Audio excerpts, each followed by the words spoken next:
சிங்கப்பெண் சிறப்பு அதிரடிப்படை திட்டத்தை முதலமைச்சர் விஜய் நாளை தொடங்கி வைக்க உள்ளதாக தகவல் வெளியாகியுள்ளது.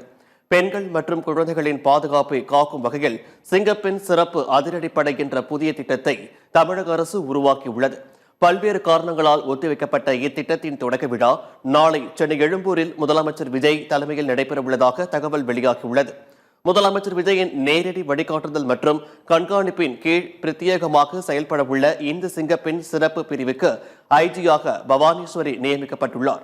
பெண்கள் மற்றும் குழந்தைகளுக்கு எதிராக பொது இடங்களிலும் இணைய வழியிலும் நடக்கும் குற்றங்களை தடுத்து அவசர காலங்களில் அவர்களுக்கு உடனடி விரைவு பாதுகாப்பு வழங்குவதே இப்படையின் முதன்மை நோக்கமாகும். பேருந்து, ரயில் நிலையங்கள், கல்வி நிறுவனங்கள், வணிக வளாகங்கள் மற்றும் தகவல் தொழில்நுட்ப பூங்காக்கள் போன்ற பொதுமக்கள் அதிகம் கூடும் பகுதிகளில் இந்த அதிரடி படையினர் தீவிர கண்காணிப்பு மற்றும் ரோந்து பணிகளில் ஈடுபட உள்ளனர். சிங்கப்பெண் சிறப்பு அதிரடிப்படையில் ஒரு போலீஸ் சூப்பரிண்ட், 2 துணை போலீஸ் சூப்பரிண்டுகள் மற்றும் 4 இன்ஸ்பெக்டர்கள் உள்பட 30க்கும் மேற்பட்ட போலீசார் நியமிக்கப்பட்டுள்ளனர்.